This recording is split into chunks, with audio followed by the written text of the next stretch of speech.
اب میں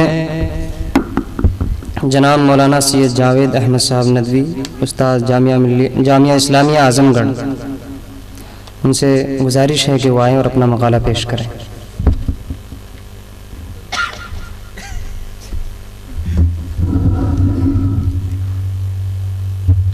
بسم اللہ الرحمن الرحیم۔ حضرات گرامی، آپ کے سامنے میرا جو موضوع ہے وہ اس وقت کا نہایت ہی اہم اور قوم مسلم کے لیے نہایت ہی ضرورت کی چیز ہے۔ موضوع ہے آفاق و انفس میں کھوج لگانے اور تسخیر و اکتشاف کائنات کا قرآنی تصور، ایک خود احتسابانہ جائزہ۔ در حقیقت اس موضوع پر ہم نے کبھی کچھ کیا کیا تھا اور ابھی کیا کچھ ہم کر رہے ہیں، اگر اس پر ہم خود اپنا جائزہ لیں تو ہمیں خود اپنا ماتم کرنا پڑے گا۔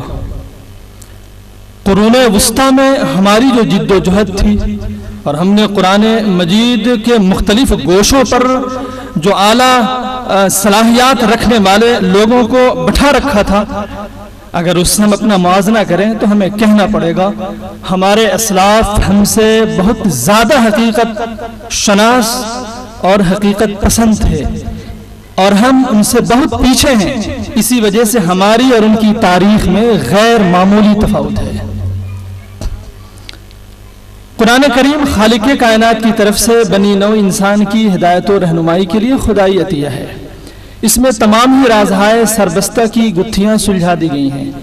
ارشاد باری تعالیٰ ہے وَنَزَّلْنَا عَلَيْكَ الْكِتَابَ تِبْيَانًا لِكُلِّ شَيْءٍ وَهُدًى وَرَحْمَةً وَبُشْرَى لِلْمُسْلِمِينَ۔ نحل 89۔ سورہ انعام کے اندر ارشاد ہے مَا فَرَّطْنَا فِي الْكِتَابِ مِنْ شَيْءٍ ثُمَّ إِلَى رَبِّهِمْ يُحْشَرُونَ۔ اس میں تمام ہی دقائق و حقائق کے تذکرے موجود ہیں جن کا انسانی زندگی سے کسی بھی طرح کا کوئی ربط ہو۔ وَلَقَدْ أَنزَلْنَا إِلَيْكَ كِتَابًا فِيهِ ذِكْرُكُمْ أَفَلَا تَعْقِلُونَ۔ قرآن مجید اللہ کی کتاب ہے۔ اللہ تبارک و تعالی یہ مطالبہ کرتا ہے ہر انسان سے کہ اسے اللہ کی کتاب مانے۔ حقیقت معنوں میں اللہ کی کتاب، اس کا براہ راست تجربہ تو اس نبی کو ہوا جس پر وحی نازل ہوئی تھی، اور آج سے 1400 سال 1450 سال کا ایک لمبا عرصہ گزرا، اور اس وقت ہم پیدا ہوئے۔ ہم سے بھی یہ مطالبہ ہے کہ اللہ قرآن خدا کی کتاب ہے، اسے دل کی گہرائیوں سے اس کی کتاب مانو۔ بظاہر ایک ذاتی کی بات بھی ہو سکتی ہے، اگر صرف یہ دعویٰ ہی ہوتا قرآن میں تو ایک زیادتی ہوتی، لیکن ایسا نہیں ہے۔ قرآن مجید نے اپنی حیثیت کو واضح کرنے کے لیے بہت کچھ اپنے مضامین کے اندر رکھ دیا ہے، سمیٹ لیا ہے۔ اگر وہ مضامین نہ ہوتے تو ہم یہ کہہ دیتے زیادتی کی بات ہے۔ ہم کیسے یہ مانیں کہ اللہ کی کتاب ہے؟ یہ اس نبی سے مطالبہ ہونا چاہیے تھا جس پر وحی نازل ہوئی تھی، لیکن کچھ ایسے حقائق ہیں، کچھ ایسی باتیں ہیں کہ نبی نے جیسے براہ راست یہ محسوس کیا تھا کہ اللہ کی طرف سے کچھ چیزیں القا کی جا رہی ہیں، اس طرح کا یا اسی طرح کا کچھ تجربہ ہمیں بھی ہوتا ہے۔ قرآن مجید میں چیلنج کی کچھ آیات ہیں وَإِن كُنتُمْ فِي رَيْبٍ مِّمَّا نَزَّلْنَا عَلَىٰ عَبْدِنَا فَأْتُوا بِسُورَةٍ مِّن مِّثْلِهِ وَادْعُوا شُهَدَاءَكُم مِّن دُونِ اللَّهِ إِن كُنتُمْ صَادِقِينَ۔ مختلف پیرایوں میں یہ چیلنج پیش کیا گیا ہے۔ آپ نے غور کیا ایک ذرہ حقیر کے سامنے اللہ تبارک و تعالیٰ نے اپنی قوت آزمائی کا مظاہرہ کیوں کیا؟ بظاہر اللہ تبارک و تعالیٰ کو ایک ذرہ حقیر ناچیز کے سامنے اس نے اپنی قوت آزمائی کیوں کی؟ ایک بڑا پہلوان نہایت ہی چھوٹے سے بچے کے سامنے آ کر وہ تال ٹھوکے کہا ہے تیرے اندر ہے یہ قوت اور جرأت کی، آ میرے سامنے، تو لوگ کہیں گے یہ پہلوان آخری درجے کا احمق ہے۔ دوستو، قرآن مجید میں اللہ نے جو چیلنج پیش کیا ہے، اس لیے نہیں کہ آپ جواب دیں، اس لیے کہ آپ کو یہ اندازہ ہو جائے کہ یہ من نوع آخر ہے، یہ کلام بشری نہیں ہے۔ اور چند آیات کو تو ہم جانتے ہیں کہ یہ آیات تحدی ہیں، 4 5 6 آیتیں ہیں۔ قرآن مجید میں ایک آیت اور بھی ہے جو آیت تحدی ہے، اور وہ آیتیں تو عرب کے لوگوں سے مطالبہ کرتی ہیں کہ لا اس کے نمونے کی کوئی چیز اور قرآن کی مثال، لیکن قرآن مجید کی ایک آیت اور بھی ہے جس میں صرف عربوں سے نہیں، ہندوستانیوں سے، پاکستانیوں سے، بنگلہ دیشیوں سے، نیپالیوں سے، امریکیوں سے اور انگریزوں سے اور جرمنیوں سے اور دنیا کے مختلف علاقوں کے لوگوں سے جو مختلف زبانیں جانتے ہیں، جو عربی سے واقف نہیں ہیں، ان سے بھی قرآن نے مطالبہ کیا افلا يتدبرون القرآن ولو كان من عند غیر اللہ لوجدوا فیہ اختلافا کثیرا۔ قرآن کے مضمون پہ غور کرو، اس کے ترجموں کے ذریعے بھی۔ اگر تجھے ہندی آتی ہے تو ہندی ترجمہ پڑھو، انگریزی آتی ہے تو انگریزی ترجمہ پڑھو، اردو آتی ہے تو اردو ترجمہ پڑھو، اور اگر مختلف دنیا کی زبانیں ہیں، قرآن کے اللہ کے سعید بندوں نے قرآن کے مضمون کو ان زبانوں میں منتقل کیا ہے، ان زبانوں کے مطالعے سے ہی اگو کہ تمہیں قرآن کی بلاغت و فصاحت کا وہ پتہ نہ چلے گا اگر براہ راست تم پڑھتے، لیکن اس کے مضامین کی بلندی اور اس کے مضمون کے اندر جو الوہیت کی شان ہے اس کو محسوس کیے بغیر تم نہیں رہ سکتے۔ وَلَوْ كَانَ مِنْ عِنْدَ غَيْرِ اللَّهِ لَوَجَدُوا فِيهِ اخْتِلَافًا كَثِيرًا۔ آج اتنی لمبی فہرست ہے ان لوگوں کی جنہوں نے قرآن مجید کو تراجم کے ذریعے پڑھا اور شہادت دی کہ یہ اللہ کی کتاب ہے۔ موریس بوکائی فرانس کے بڑے ہی فاضل محقق، انہوں نے کتاب لکھی the Bible, the Quran and science, Urdu عربی ترجمے بھی آگئے ہیں۔ پہلے انہوں نے قرآن کو براہ راست نہیں پڑھا تھا۔ دوسرا نام جرمنی کے یہودی خاندان کا ایک سپوت لیوپولڈ ویس، جو اسلام قبول کرنے کے بعد محمد اسد کے نام سے جانے گئے، انہوں نے اپنی پوری روداد، زندگی کی روداد روڈ ٹو مکہ نامی کتاب کے اندر رقم کی ہے۔ ٹائم نہیں ہے۔ سورہ تکاثر نے اس انسان کو مسلمان ہونے کا فیصلہ کرنے پر مجبور کیا۔ سورہ تکاثر، الہاکم التکاثر حتی زرتم المقابر کلا سوف تعلمون ثم کلا سوف تعلمون۔ وہ لوگ جو قرآن کو اللہ کی کتاب نہیں مانتے تھے، انہیں تو اللہ کی کتاب نے مجبور کیا کہ مانو، اور جو لوگ اللہ کی کتاب بچپن سے سنتے آئے ہیں انہیں فرصت نہیں کہ ایک ہی آیت پہ صحیح غور کر کے دیکھیں کہ آخر یہ کیسے اللہ کی کتاب ہے۔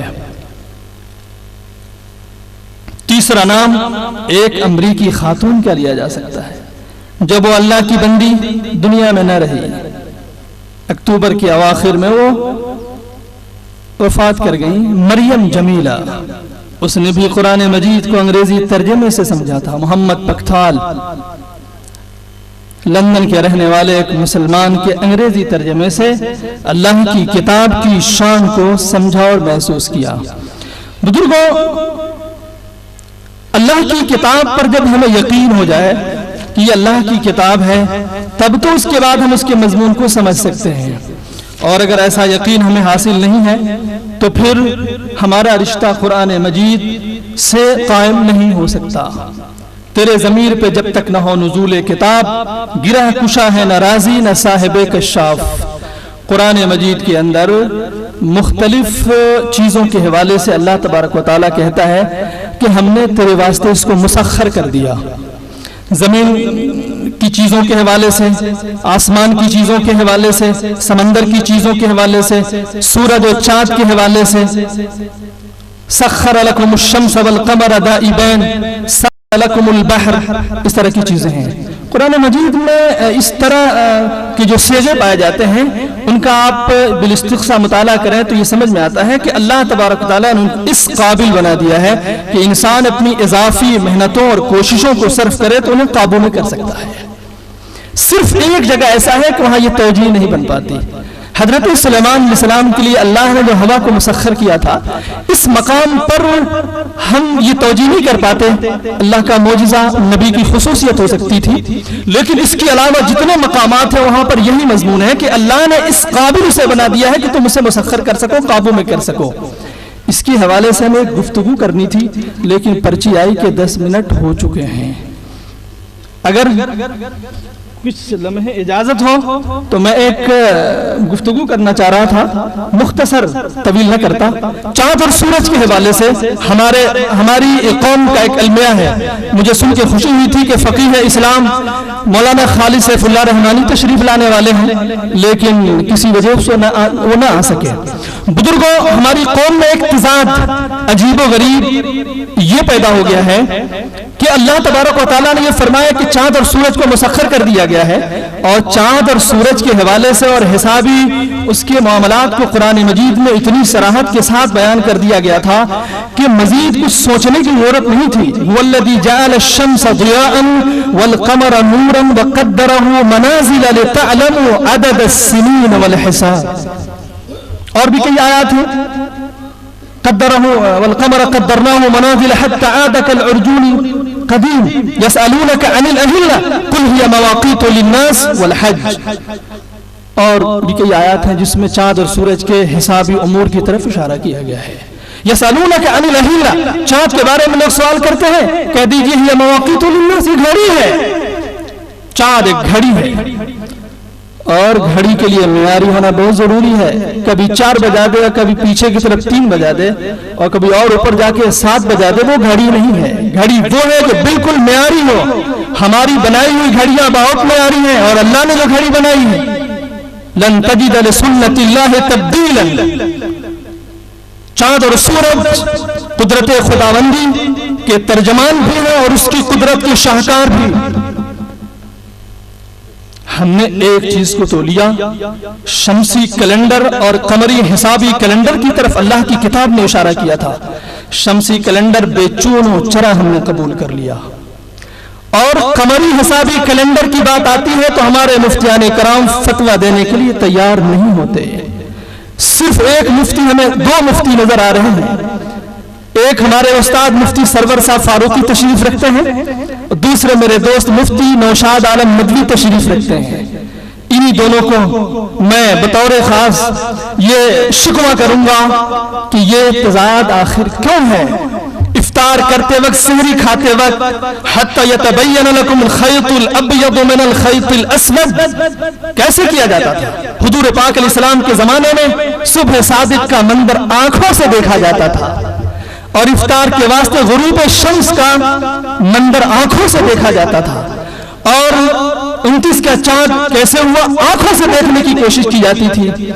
آج آنکھوں سے دیکھنے کی کوشش کے لیے بڑے لمبے چوڑے مسائل ذکر کیے جاتے ہیں، اور یہاں کبھی کوئی سیمینار فقہی نہیں بلایا گیا۔ یہ تضاد کیوں؟ آپ کہہ سکتے ہیں کہ نبی پاک علیہ السلام نے دیکھنے کا حکم فرمایا تھا 29 کے چاند کے لیے، اور سورج چاند کے حوالے سے ایسا نہیں کیا تھا۔ اگر ایسا نہ کیا ہوتا تب بھی آپ کو اس پر قیاس کرنا چاہیے تھا، لیکن ہم تو دیکھتے ہیں بخاری شریف کی صحیح ترین روایت موجود ہے جس میں آنکھ سے دیکھنے کا حکم آپ نے فرمایا ہے۔ وَإِذَا رَأَيْتُمُ اللَّيْلَ أَقْبَلَ مِنْ هَاهُنَا فَقَدْ أَفْطَرَ الصَّائِمُ۔ لیکن آج ہم گھڑیوں پر اس قدر یقین کرتے ہیں کہ کبھی فرصت نہیں ہوتی کہ دیکھیں سورج غروب ہوا، یہ منظر نظر آتا بھی یا نہیں، بالکل یقین کے ساتھ ہم گھڑی دیکھتے ہیں، اتنے بج گئے افطار کرو، اتنے بج گئے سحری کے لیے اب ٹائم نہیں بچا۔ لیکن وہی چاند جو اللہ تبارک و تعالیٰ کی بنائی ہوئی گھڑی ہے اور حساب پورا مکمل ہے، ہم ماننے کے لیے تیار نہیں کہ قمری حسابی کیلنڈر بنا لیا جائے اور یہ معلوم یقین کی بنیاد پہ ہو کہ بدلی تو ہے، پر چاند کا حسابی نظام جو اللہ نے متعین کیا ہے وہ بتا رہا ہے اس بار 29 کا چاند ہوا یا نہیں۔ میرے بزرگوں، یہ غور طلب ہے، یقیناً حسابی کیلنڈر بننا چاہیے۔ نبی پاک علیہ الصلوۃ والسلام نے ارشاد فرمایا ہے، ایک وقت آئے گا کہ تجھے میری امت، ان امت امیۃ لا نکتب ولا نحسب، اس کو بھی دلیل بنایا جاتا ہے۔ مجھے حیرت ہے اس کو کیسے دلیل بناتے ہیں، اور در حقیقت نبی پاک علیہ السلام نے فرمایا تھا ہم امی لوگ ہیں، ان پڑھ قوم، حساب و کتاب ہم نہیں جانتے۔ یہ آپ نے خبر دی تھی، یہ امت کی شناخت نہیں بتائی تھی، ورنہ مفتیان کرام کے لیے، محدثین اعظام کے لیے، فقہاء اعظام کے لیے، علماء کرام کے لیے پڑھنا لکھنا حساب تو جائز نہ ہوتا۔ ہم امی لوگ ہیں، پتا چلا پڑھنا لکھنا یہ تو مطلوب ہے. اقرأ بسم ربک الذی خلق، یہ پہلی وحی ہے. آپ نے بتایا تھا ہماری قوم ابھی ان پڑھ ہے، ابھی ہم دیکھ کر کے یہ کام کر سکتے ہیں. اور نبی نے اسی حدیث میں اشارہ دیا جب امی نہ رہے، حساب و کتاب آ جائے تو پھر یقین علم سے حاصل ہو، پھر حساب و کتاب سے کرے. دوسری حدیث اس میں صراحت ہے نبی پاک علیہ الصلوۃ والسلام کی طرف سے. آپ نے دجال کا واقعہ ذکر فرمایا، کہا دجال آئے گا تو 40 لوگوں نے پوچھا ما لبثه فی الارض، کتنے دن ٹھہرے گا زمین پر؟ کہا 40 دن. اس کا ایک دن 1 سال کے برابر ہوگا، دوسرا دن 1 ہفتے کے برابر، تیسرا دن ہفتے کے برابر، چوتھا دن عام دن کی طرح. صحابہ نے پوچھا تو کیا وہ 1 سال کا لمبا جو دن ہوگا اس میں ہم جو نمازیں پڑھیں گے 1 دن کی؟ کہا نہیں، 1 سال کی نمازوں کا حساب کرنا. لیکن اقدروا لہ. اور حضرت عبداللہ بن عمر کی جو روایت ہے جس کو دلیل بناتے ہیں آنکھوں سے چاند دیکھنے کے واسطے، الشہر 29 فَإِذَا لَا تَصُومُوا حَتَّى تَرَوْا الْهِلَالَ وَلَا تُفْطِرُوا حَتَّى تَرَوْا فَإِنْ غُمَّ عَلَيْكُمْ فَاقْدُرُوا لَهُ. حضرت عبداللہ بن عمر کی روایت میں فَاقْدُرُوا لَهُ. ہمارے علماء یہ کہتے ہیں کہ اس سے مراد ہے حضرت ابو ہریرہ، حضرت عبداللہ بن عباس کی جو روایت ہے اس میں ہے فَأَكْمِلُوا الْعِدَّةَ 30. یہ تو اس وقت ٹھیک تھا. نبی پاک علیہ السلام فرماتے ہیں جب دجال آئے گا 40 دن رہے گا، پہلا دن 1 سال کے برابر، اس 1 سال کے برابر طویل دن میں نماز پڑھنے کے لیے حساب کرنا ہوگا فلکیات کا. پھر کیسے؟ اگر یہ ناجائز تو آپ نے کیوں کر فرمایا کہ حساب سے کر لینا؟ 365 دن کا ایک کیلنڈر بنانا اور اس حساب سے گھڑی دیکھ دیکھ کر قمری نماز پڑھنا. اس میں اشارہ ہے کہ میری امت فلکیات کی ماہر ہو جائے گی، اور فلکیات کا جو حساب اللہ تبارک و تعالیٰ نے متعین کیا ہے، مسخر کیا ہے چاند و سورج کو، اس کو قابو میں کر لے گی، اس کا حساب اس کے کنٹرول میں آئے گا. لیکن افسوس ہمارے بعض مفتیان کرام نے کچھ اقتباسات ذکر کیے، یہاں تک کہ مولانا خالد سیف اللہ صاحب رحمانی نے بھی اور میرے موقر استاد حضرت مولانا برہان الدین سنبھلی صاحب نے بھی مختلف رصدگاہوں کے حوالے سے کہ ان کے سائنسدانوں نے لکھا ہے کہ 29 کی تاریخ میں کوئی علمی بنیاد ابھی سائنسدانوں کے پاس ایسی نہیں ہے کہ وہ پیشن گوئی کر سکے کہ 29 کا چاند یقینی بنیادوں پر ہو رہا ہے یا نہیں. لیکن عجیب و غریب ہے یہ چیز. اگر یہ کسی طرح کی غلط فہمی سے اور تحریف سے خالی ہے یہ بات تو پھر ایک عظیم اشکال ہوتا ہے. ماہرین فلکیات اور آج کے سائنسداں آخر کسوف و خسوف کی پیشن گوئی اس قدر یقینی حساب کے ساتھ کیسے کر جاتے ہیں؟ چاند گہن اور سورج گہن کی پیشن گوئیاں نہ صرف یہ کہ 1 ماہ پہلے بلکہ 50 اور 100 سال پہلے کی پیشن گوئیاں موجود ہیں. یہ کیوں کر ممکن ہے؟ کہاں کتنا ظاہر ہوگا گہن سورج گہن چاند گہن؟ کتنے بج کر کتنے منٹ پر کس ملک اور کس صوبے میں کتنا حصہ دیکھا جائے گا؟ کتنے منٹ کتنے سیکنڈ؟ جبکہ چاند گہن اور سورج گہن کا حساب چاند کے 29 اور 30 کے حساب سے 10 گنا سے زیادہ مشکل ہے. اور جناب حضور پاک علیہ السلام کی اس حدیث میں اس بات کی صراحت موجود ہے کہ آنکھ سے دیکھنا شرط نہیں وسیلہ ہے. 29 کی چاند کے واسطے آپ نے فرمایا آنکھوں سے دیکھ لو، اور 30 کے واسطے کیوں نہ فرمایا؟ 30 کا چاند بھی آنکھ سے دیکھ کر روزہ افطار کرو، روزہ رکھو، کیوں نہ فرمایا؟ 6 صدی عیسوی کی سائنس نے یہ محقق کر دیا تھا کہ چاند 29 کو آئے نظر نہ آئے، 30 کو اگر آنکھوں سے نہ دیکھیں بدلی ہو تب بھی وہ ظاہر ہے. میرے بزرگوں یہ ایک سوال ہے، ہمارے فقہائے اسلام کو اس کا جواب دینا چاہیے. اور اگر لفظ پہ آ گئے، حضور نے ایک لفظ استعمال کیا تھا تو آئیے میں بھی لفظ پہ آتا ہوں. انہی حضور پاک علیہ السلام نے فرمایا ہے الا ان القوت الرم. حضور نے فرمایا قوت کا خزانہ تیر اندازی. تیر سیکھو تیر اندازی. کیا آج بھی اسی پر آمادہ کریں گے؟ آپ نے تو کہا تھا تیر اندازی نہیں کر سکتے. قرآن مجید کی ایک اور آیت پڑھیے، وَأَذِّن فِي النَّاسِ بِالْحَجِّ يَأْتُوكَ رِجَالًا وَعَلَى كُلِّ ضَامِرٍ يَأْتِينَ مِنْ كُلِّ فَجٍّ عَمِيقٍ. اگر کوئی اصرار کرے قرآن مجید کی اس آیت کو دیکھ کر کہ حج کے سفر کے واسطے پیدل سفر کرنا یا اونٹ کی سواری جائز ہے، اس 2 کے علاوہ نہیں. اس لیے کہ اللہ نے حج کے واسطے سفر کرنے کے لیے جو ذکر فرمایا ہے، یا تو پیدل یا اونٹ کی سواری. ہوائی جہاز پہ جائیں گے حج نہیں ہوگا، پانی جہاز سے جائیں گے حج نہیں ہوگا. اگر کوئی ایسا ہی کرے تو میرا خیال ہے نبی پاک علیہ السلام کی طرف سے کلمہ استحسان کا مستحق نہیں ہوگا. بنو قریظہ کے سفر کے واسطے نبی پاک علیہ السلام نے اصحاب سے فرمایا فوراً چلو بنو قریظہ کی طرف جاؤ، نماز نہ پڑھنا یہاں تک کہ بنو قریظہ میں پہنچ جاؤ. صحابہ کرام کے درمیان اختلاف ظاہر ہو گیا، عصر کا وقت نکلنے والا تھا. ایک جماعت نے کہا نہیں، ہم تو بنو قریظہ میں پڑھیں گے چاہے نماز قضا کرنی پڑے. نبی پاک علیہ السلام نے یہ فرمایا ہے. ایک جماعت نے کہا کہ نماز تو وقت پہ پڑھنا ہے، کانت الصلاۃ کتابا موقوتا.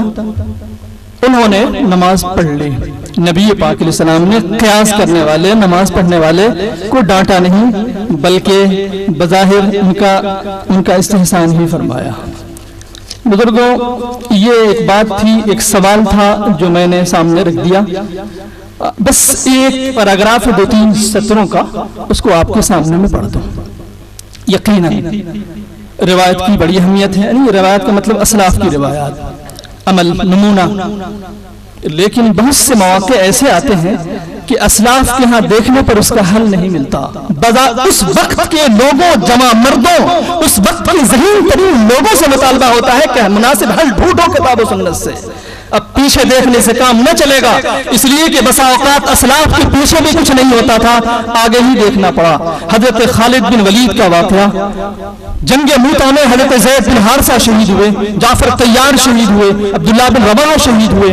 چوتھے نمبر پہ حضرت خالد بن ولید کے ہاتھ میں قیادت کی جب باغ آتی ہے تو فیصلہ عجیب و غریب کرتے ہیں. ایسا فیصلہ کہ اس زمانے اور اس عہد، اس ماحول میں یہ فیصلہ کرنا عام اذہان کے لیے ممکن نہ تھا. پس پائی راہ فرار اختیار کرنے کا فیصلہ کیا.